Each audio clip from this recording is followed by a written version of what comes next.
PSTU 16 é rebelião. Eles não querem que você nos ouça. Visite pstu.org.br.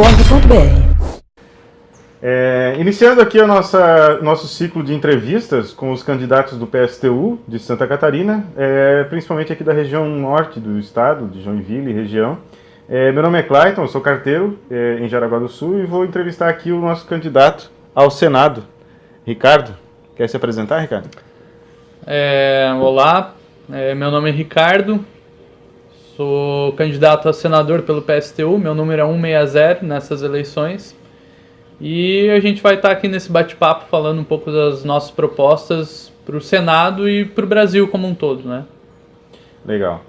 Uma das coisas que a gente nota bastante, principalmente na campanha do PSTU, é que existe essa situação clara de que o PSTU não consegue alavancar, não consegue passar dessa margem de 1%, salvo alguns estados, a gente tem algumas margens um pouco superiores, dadas as polêmicas que estão no CARIN, né?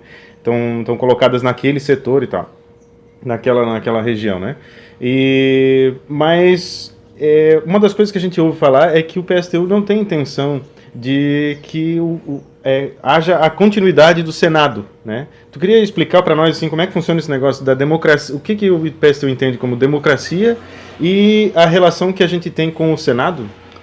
Acho que primeiro também cabe a gente falar desses percentuais, né, que a gente tem em pesquisa ou até mesmo nas votações, assim.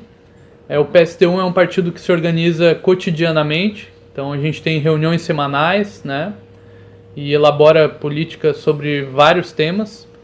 Então a gente não funciona somente no período eleitoral, né. Então por isso que a gente está inserido aí nas lutas por moradia, por transporte público, nas reivindicações dos trabalhadores de uma forma geral. Então a gente funciona durante todo o ano, né, durante todo o período de tempo. Então essa é a primeira questão. E a segunda questão que você levanta em relação a essa democracia que a gente vive, a gente costuma dizer que é uma falsa democracia. A gente é chamado às urnas para votar de 2 em 2 anos.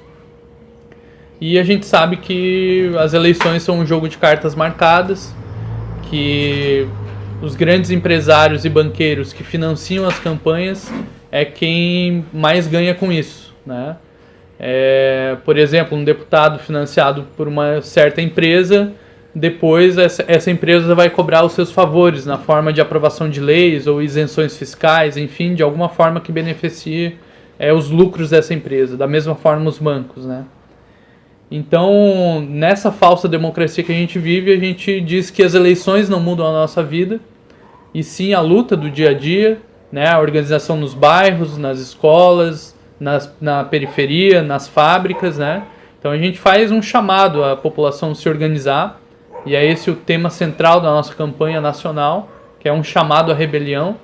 A gente chama os trabalhadores e a juventude pobre, os LGBTs, negros, os excluídos e oprimidos dessa sociedade a se organizarem para tomar o poder, né?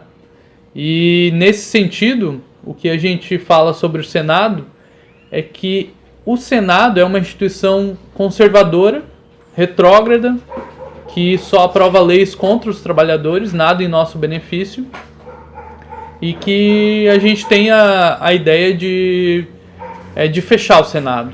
Fechar no sentido que existem duas câmaras legislativas, né, federais, a Câmara dos Deputados e o Senado Federal. O Senado funciona como uma espécie de filtro de projetos populares que possam vir a funcionar, mas geralmente não chegam no Senado para serem aprovados. E se chegassem, seriam rejeitados. Um exemplo é o caso da Argentina. O Senado Federal na Argentina recentemente votou contra o aborto, né? Teve uma campanha nacional na Argentina em favor da descriminalização do aborto e legalização. Passou pela Câmara dos Deputados na Argentina e o Senado rejeitou, né? Não aprovou a proposta. Sem falar que o Senado hoje gasta em torno de 150 bilhões por ano só em salários e privilégios aos senadores. Então a gente propõe o fim do Senado e que ele seja substituído pelos conselhos populares, né, que são organizações nos bairros, nas fábricas, nas escolas, que todo trabalhador e jovem pode votar no seu representante, e esses conselhos populares teriam o poder de legislar e também de definir para onde iriam os investimentos, né? Quais as necessidades da população através dos conselhos populares, né? E com o detalhe do seguinte, poderiam ser, os mandatos dos conselheiros poderiam ser revogados a qualquer momento, o que não existe hoje no Senado ou na Câmara dos Deputados. Então, em relação ao Senado, aos conselhos populares, a gente pensa dessa forma. Hein? Defendemos o fim do Senado e o fim dos privilégios dos políticos. Defendemos conselhos populares, com mandatos revogáveis e com o salário de um operário especializado, pelo fim de todos os privilégios. Meu nome é Ricardo Lautert, sou candidato a senador pelo PSTU, meu número é 160. Então são duas diferenças principais. A primeira diferença é de que hoje o Senado representa a classe dominante, que é a classe dos patrões, a classe da grande massa de pessoas quer dizer, é um número reduzido de pessoas que tem a maior parte, a maior fatia do montante produzido pela sociedade como um todo, né? Quer dizer, nós produzimos e uma pequena parcela da sociedade se apropria dessa produção toda, e com essa apropriação ela investe nos seus representantes que serão eleitos por toda essa massa, e só chega lá quem realmente tem esse apadrinhamento, vamos dizer assim. E depois, claro, que a gente sabe que vão redigir as leis baseado nos interesses dessa classe patronal que os financiou, certo? Essa é uma das diferenças principais entre o Senado hoje e essa proposta que o PSTU tem de que hajam conselhos populares, né? E que lá nos conselhos populares, como a sociedade como um todo estará envolvida, os interesses representados ali serão interesses também vinculados à classe trabalhadora, certo? Isso. E a segunda diferença é a questão dos mandatos revogáveis. Então, suponha que a gente esteja na sociedade lá, vivendo sobre os conselhos populares, e um dos senadores faz uma cagada de votar alguma emenda, alguma coisa que não seja da vontade dos trabalhadores. Então seria possível a gente revogar o mandato dele com alguma... tem gente batendo panela aí já. Com alguma medida, veja bem. Por exemplo, a gente tem diversos exemplos hoje de senadores ou deputados, né, legisladores que estão envolvidos em casos de corrupção, que receberam dinheiro de empresas para votar num determinado projeto, ou corrupção ativa ou ilícita, enfim, qualquer nome jurídico aí que possa ter. No caso de um conselheiro popular ser pego num caso de corrupção, teria seu mandato revogável, né? Uhum.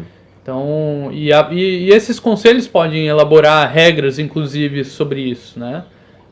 Sobre em que momento um parlamentar, né, um conselheiro perderia o seu cargo.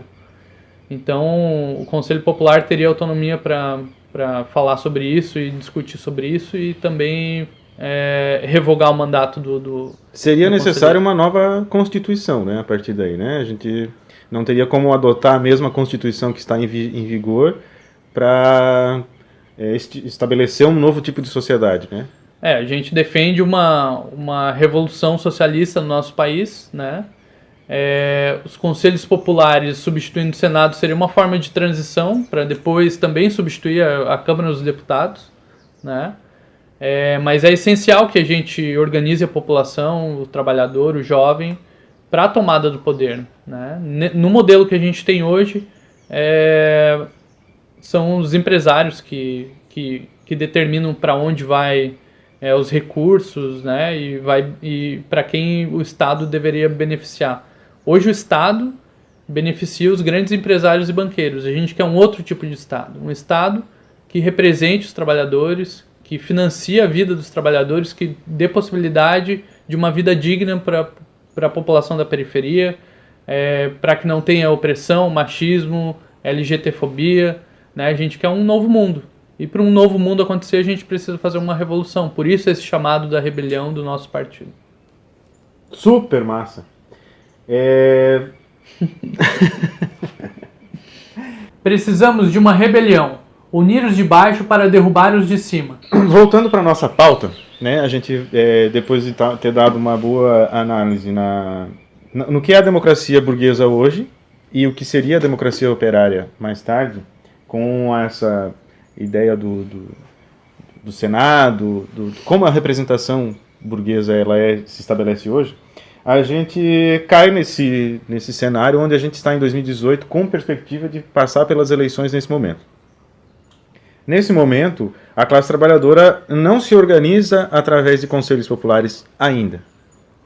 O germe de organização dos trabalhadores seriam os sindicatos.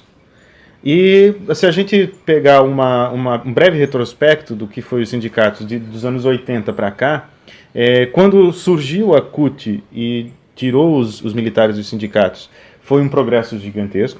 As lutas dos anos 80 e início dos anos 90 foram um avanço gigantesco. Porém, quando o PT se coloca como governo, acaba, não vou dizer institucionalizando a CUT, mas a CUT se transforma num braço do governo, freando as lutas, não chamando a classe trabalhadora a se manifestar, o que faz com que essa ferramenta que deveria ser usada para organizar os trabalhadores, talvez até se transformasse nos conselhos populares, esteja com a credibilidade em xeque. A gente deveria criar novos conselhos populares a partir daí, ou dar uma refrescada nos sindicatos? Eu acho que é um tema pertinente para a nossa discussão. Mas tu não se preparou para responder. Mas eu posso responder sem problema. Nós temos exemplos hoje no Brasil de entidades que projetam uma unidade entre os trabalhadores de todos os setores, juventude, periferia, movimentos contra a discriminação e opressão, né? Que é a CSP com Lutas, né? Nós fazemos parte de uma entidade que se propõe a ser uma entidade que abarque todos os setores da produção que a gente tem hoje, tanto do campo quanto da cidade, né? Então a CSP com Lutas congrega, por exemplo, o movimento Mulheres em Luta, que luta contra o machismo. Tem o setorial de LGBT, que luta contra as opressões LGBTfóbicas. Temos o pessoal do trabalho do campo, temos os sindicatos urbanos. Então é uma central sindical que abarca vários setores dos trabalhadores e que se propõe num outro momento, numa fase superior aí das lutas, conseguir organizar todos os trabalhadores em torno de uma bandeira revolucionária, né?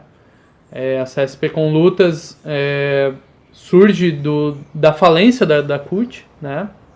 Em 2003, por aí. Justamente nos primeiros anos do governo Lula, por entender que o governo do PT e as direções que faziam parte da CUT, fazem até hoje parte da CUT, tinham no governo uma grande esperança de mudar os rumos da classe trabalhadora. Isso não se concretizou, basta ver os anos de governo do PT, de Lula e Dilma. A classe trabalhadora continuou sendo atacada. Em 2003, por exemplo, já teve a primeira reforma da Previdência, instituída por Lula. A CUT, com suas principais direções do PT, não conseguiu dar uma resposta, né? Porque confiava no governo e ainda confia. E confia nas eleições, que pode mudar a vida e tudo mais.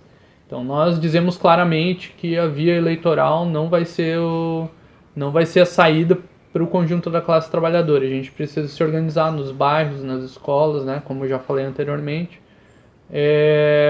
para a gente fazer grandes mudanças. As reivindicações e as manifestações de ruas e greves são essenciais para que a gente consiga obter as mudanças que a gente quer. Eu entraria nos temas sobre se o PT é de esquerda ainda e que o PT se valeu da mesma estrutura de corrupção para governar, tanto que essa questão da Previdência, a reforma da Previdência que foi aprovada, ela foi aprovada com dinheiro que depois acabou sendo veiculado em todos os meios de comunicação como o escândalo chamado Mensalão, né? Que o governo foi lá e comprou os votos para que houvesse essa reforma previdenciária. Então, muito do dinheiro saiu de dentro dos cofres dos Correios, por exemplo, o que ficou conhecido depois como o esquema do Mensalão. E depois está envolvido também na questão da Lava Jato. Então, eu diria até que o PT não é de esquerda, ou a gente entraria nesse tema caso tu queira... Não quero. Não? Eu acho que, realmente, quando a gente fala de esquerda, a gente engloba vários partidos aí que a gente poderia nem colocar nesse campo progressivo da esquerda, né? Eu acho melhor a gente usar o termo revolucionário, aí a gente filtra, né? O PT hoje tem uma política de conciliação de classes, teve desde a sua primeira eleição, desde o final da década de 90, quando se aliou com partidos da burguesia em vários municípios e estados para garantir que seus prefeitos e governadores fossem eleitos. A eleição de 2003, por exemplo, do Lula não foi diferente. O vice do Lula foi José Alencar, um grande empresário do PL na época. Depois teve alguém do PMDB, o Temer, foi vice do Lula também, né? Se não me engano. Ou da Dilma. Foi da Dilma, com certeza. Foi da Dilma, com certeza, porque hoje é ele quem está no governo. Uhum. Então essas alianças com partidos burgueses provam o caráter de conciliação de classes que o PT caminhou, que o PT trilhou. Já entrou num vale tudo eleitoral, né? Fez de tudo para eleger os seus candidatos, querendo mudar um pouco do rumo da história do país pela via parlamentar e governamental. Prova de que não deu resultado. Não tem como um governo servir a dois senhores, né? Ou o governo vai estar disposto a atender a pauta dos trabalhadores e da periferia, do povo pobre, ou ele vai atender a pauta do grande empresariado dos banqueiros. O PT optou pela segunda parte, de financiar e priorizar o lucro dos banqueiros e dos empresários, em detrimento de uma população que continua muito pobre, né? Apesar dos programas sociais que o PT implementou, a população continua na mesma miséria. Então, radicalmente, a vida do povo trabalhador, do povo pobre, não mudou nesses 13 anos, né? E isso é prova de que muito dinheiro foi para os empresários e uma migalha foi para os programas sociais do governo, né? Ajudou, tirou famílias da pobreza extrema, da fome, ajudou, mas poderia ter feito muito mais. Um governo que serve aos trabalhadores poderia fazer muito mais. Poderia acabar com as filas do SUS, poderia acabar com a educação privada, né? Por exemplo, na universidade, para a gente até entrar um pouco no tema da educação, as universidades privadas ganharam muito dinheiro com o governo Lula. Pelo FIES, pelos programas que o governo fez, né? Poderia ter criado muito mais universidades públicas, muito mais vagas nas universidades públicas, muito mais concursos para professores, técnicos administrativos, coisa que não fez. Preferiu comprar vagas na universidade privada. Então, nos governos do PT, quem lucrou muito na educação foram os grandes empresários da educação, né? Com a destinação de recursos da União, recursos de impostos dos trabalhadores, destinado à compra de vagas na universidade privada. Então, os empresários da educação ganharam muito com isso. Eu pergunto isso porque a gente vê hoje uma grande parcela dos eleitores estando ali na faixa dos 16 aos 30 anos de idade. E esse pessoal teve uma experiência na política somente com o PT, talvez com o finalzinho do governo FHC.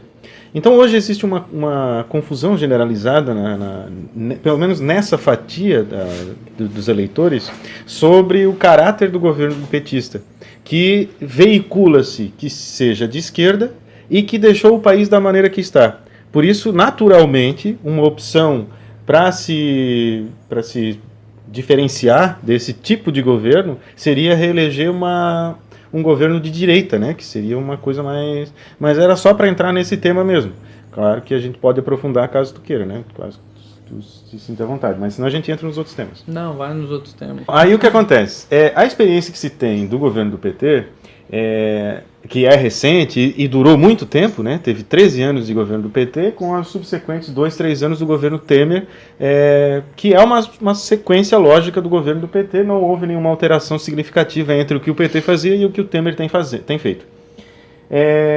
Uma das questões candentes da população que vive sob o governo, viveu esse início de século sob o governo petista, é a situação da violência contra a mulher.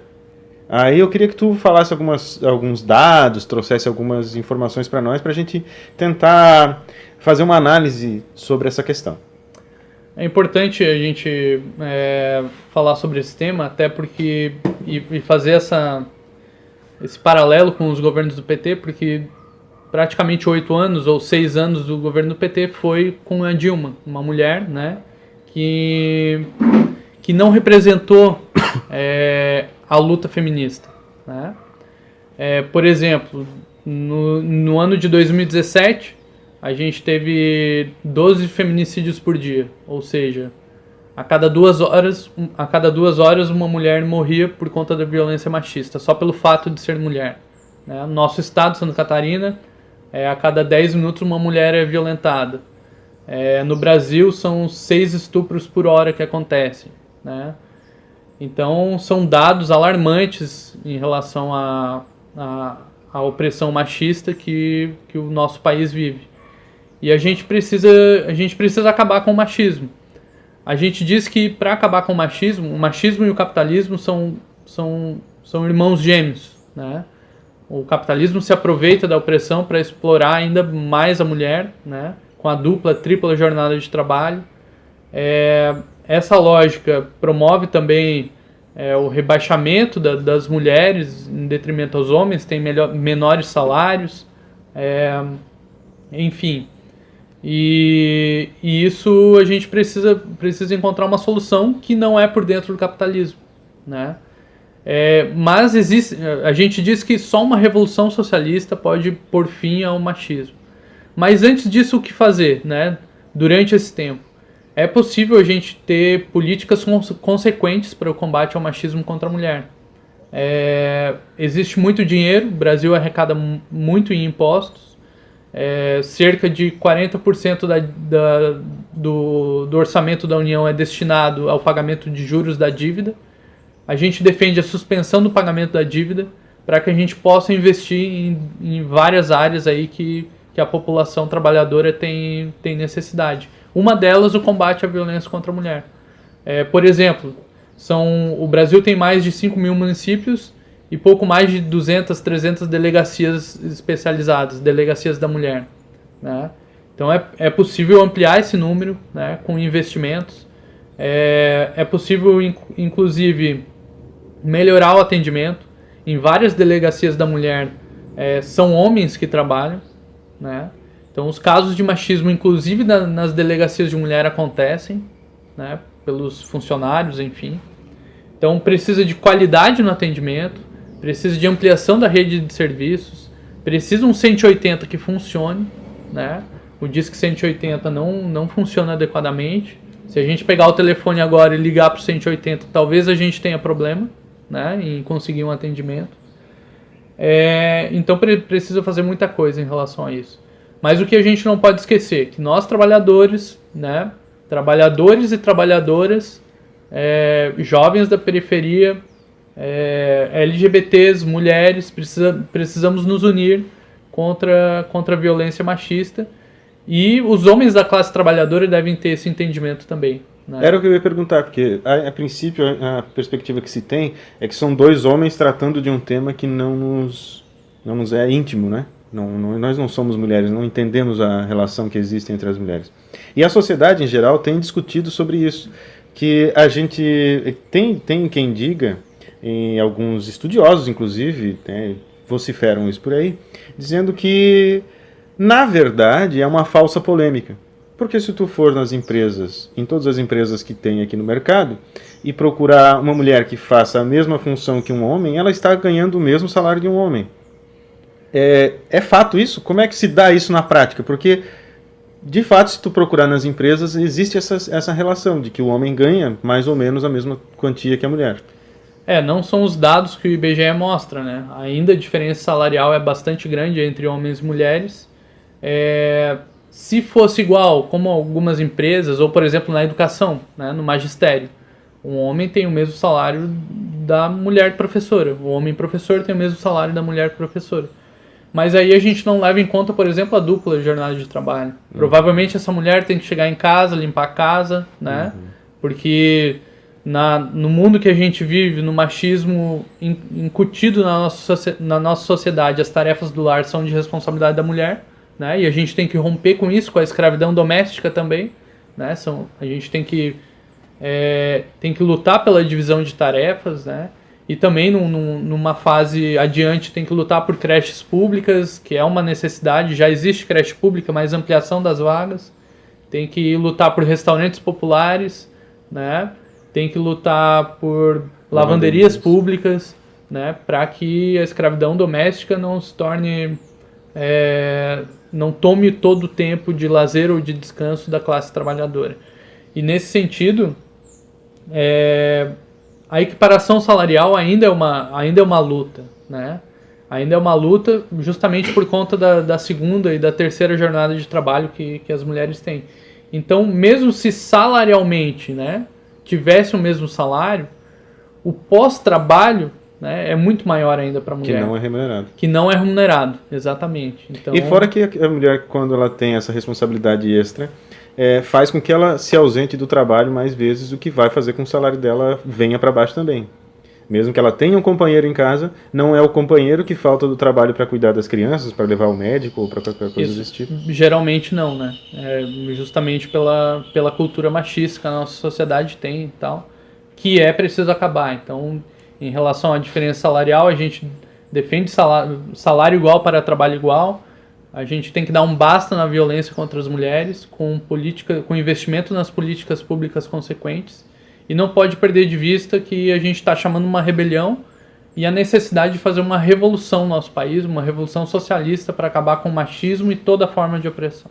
Então, se a gente colocasse um gráfico aqui sobre a questão da violência das mulheres, nos governos do PT não diminuiu a violência contra as mulheres? Não, exatamente. Apesar das leis criadas nesse período, a lei do feminicídio e a lei Maria da Penha, esses números só aumentam, né? Tanto em quantidade quanto percentual. Foram criadas nesses últimos 15 anos, né? Nesses últimos 15 anos foram criadas 2 leis que ainda não são suficientes para barrar a violência machista. Então é uma mudança de perspectiva que a gente precisa, né? Não são a aprovação de leis que vão garantir que a mulher não seja agredida, né? A gente precisa de mudanças drásticas nesse sentido. E o que vai trazer uma mudança drástica para a nossa sociedade? Drástica no sentido de profunda, né? A gente precisa de uma revolução no país. A gente precisa de uma revolução encabeçada pelos setores mais oprimidos dos trabalhadores, que são os LGBTs, os negros e as mulheres, e pela tomada do poder, fazer uma revolução nesse país para acabar com a violência machista. O machismo impregnado em nossa sociedade causou 12 feminicídios por dia em 2017. Cerca de 6 mulheres são violentadas por hora no nosso estado, em Santa Catarina. 61% das vítimas de feminicídio são negras. É a combinação do machismo e do racismo. Então, casado com a temática da violência contra as mulheres, existe um consenso geral na sociedade de que o alicerce para uma sociedade que seja melhor, vamos colocar, ou mais bem desenvolvido, ou com um índice de desenvolvimento humano plausível, o alicerce, a base é a educação. E aí, se a gente for traçar aí esses paralelos, ou trazer alguns dados aqui referentes à educação, o que o PSTU tem de diferente dos outros partidos? Baseado talvez naquela reforma do ensino médio que aconteceu no final de 2016, partindo daí, não sei como é que estão... Primeiro, a educação ela é extremamente importante, porque através da leitura, do conhecimento, da apropriação de conhecimentos humanos é que a gente também consegue desalienar um pouco, né? Mas a lógica capitalista impõe à educação um outro sentido para a nossa educação. Basicamente para a formação de mão de obra, né, a LDB, feita lá em 96, prevê a formação para o mercado de trabalho. Mas vou entrar um pouco mais nas últimas políticas aprovadas pelos governos, né? Por exemplo, a reforma do ensino médio. A reforma do ensino médio gestada durante o governo do PT de Dilma, aplicada agora pelo governo Temer, não corresponde às expectativas dos estudantes e muito menos dos professores. É um grande ataque ao serviço público, à educação. É um grande ataque à juventude da periferia que usa a educação pública, né? Ela vai restringir os currículos. A gente não sabe ao certo, apesar de ela já estar em vigor e já estar sendo implementada, a gente não sabe ao certo quais as disciplinas e áreas de conhecimento que vão ser tratadas. A gente sabe que vai existir uma grande carga horária de português e matemática, mas a gente não sabe como serão as outras disciplinas. Essa reforma do ensino médio prevê o ensino à distância. No ensino médio isso não é positivo, né? A gente precisa rever a reforma do ensino médio. E não é rever para fazer emendas. A gente precisa revogar a reforma do ensino médio. É essa a nossa política, a revogação da reforma do ensino médio, assim como a BNCC, a Base Nacional Comum Curricular, que está sendo discutida pelo ensino médio, que também é um grande ataque. A ideia é construir um currículo geral para todas as escolas do Brasil, mas na prática não é isso que vai acontecer, vai restringir ainda mais, vai provocar uma demissão em massas, né, do professorado, e que a gente precisa revogar. Então, para a educação de imediato, né, no caso de um governo do PSTU, seria a revogação dessa lei da reforma do ensino médio e a gente barrar a Base Nacional Comum Curricular. Nesse mês de agosto, a gente teve discussões nas escolas por todo o estado. No Brasil todo teve um dia né, um dia para discutir a Base Nacional Comum Curricular. E nesse dia tiveram diversas manifestações dos professores, documentos aprovados pelos professores, se colocando contra a Base Nacional Comum Curricular. Então a gente precisa dar um basta nisso, revogar a reforma do ensino médio, fazer um estudo com os professores, com a comunidade escolar, de ver as demandas que existem, né? Então, no geral, os professores eles têm esse entendimento de que é necessário ser contra essa Base Nacional Curricular Comum. A vanguarda de professores, os professores que estão mais a par da discussão, sim, né? Mas existe muito desentendimento ainda, desinformação, inclusive por parte dos professores sobre quais os prejuízos que traria a educação, a BNCC e a reforma do ensino médio. Até mesmo porque não foi discutido pela base, né? Não foram reformas e a base não foi discutida no conjunto da classe, né? Então não envolveu a discussão de professores e de estudantes, né? Para saber as reais demandas aí. Um retrocesso, por exemplo, que tem na questão da reforma do ensino médio é retirar dos currículos, por exemplo, o estudo sobre a sexualidade, né? Para a gente é essencial que haja essa discussão de diversos temas, né? Citei a sexualidade, mas a gente tem que discutir vários temas na escola. E a sexualidade é mais um deles que os professores, os estudantes, a comunidade escolar, a família também, os pais, que devem discutir sobre isso, né? A escola é o lugar onde a gente deve socializar o conhecimento. Então, pensando nisso, existe muito conhecimento sobre a sexualidade que a gente tem que discutir, que a gente tem que elaborar, né? E pelo contrário, a nova proposta do ensino médio e a BNCC retiram dos currículos a discussão da sexualidade. Mas essa discussão ela era feita nas escolas, porque eu lembro que eu estudei até no comecinho dos anos 2000, e a gente tinha pouco ou nada de discussão nesse sentido. E assim, eu vi recentemente algumas pesquisas que tratam do índice de desenvolvimento humano e questões alarmantes, como países onde é proibido falar sobre sexualidade de qualquer forma, né, em qualquer canto do país. Uganda, se não me engano, o índice de AIDS, de DSTs, é alarmante, é quase, sabe, uma porcentagem acima da... A gente vai colocar depois aqui os dados, né? Mas, a princípio, é um retrocesso, dá pra ver que é um retrocesso, mas dizer que já vinha fazendo também não é verdade, né? Sim, exatamente. Para você ver, antes a lei garantia que sexualidade poderia ser discutida na escola. Uhum. E não era difundida, discutida, né, aprofundada. Imagina se na lei não prevê a discussão. Então vai ser pior ainda, né? Ou se proíbe a discussão do tema nas escolas. Você citou esse caso de um país aí, por exemplo, gravidez na adolescência é algo que a gente convive cotidianamente na escola, né? Porque não é discutido, ou muito pouco é discutido sobre o assunto. Então acho que deve ser um movimento contrário, deve se ampliar esses espaços de discussão, né? É claro que em casa deve se discutir, mas na escola também, né? Nos serviços de saúde também. Então deve ter uma rede ampla de discussão sobre o tema para que a gente possa evitar alguns problemas, por exemplo, a DST ou as DSTs, né? Então, tudo que a gente discute com mais profundidade garante, né, traz a possibilidade de que não aconteça problemas no futuro. Legal.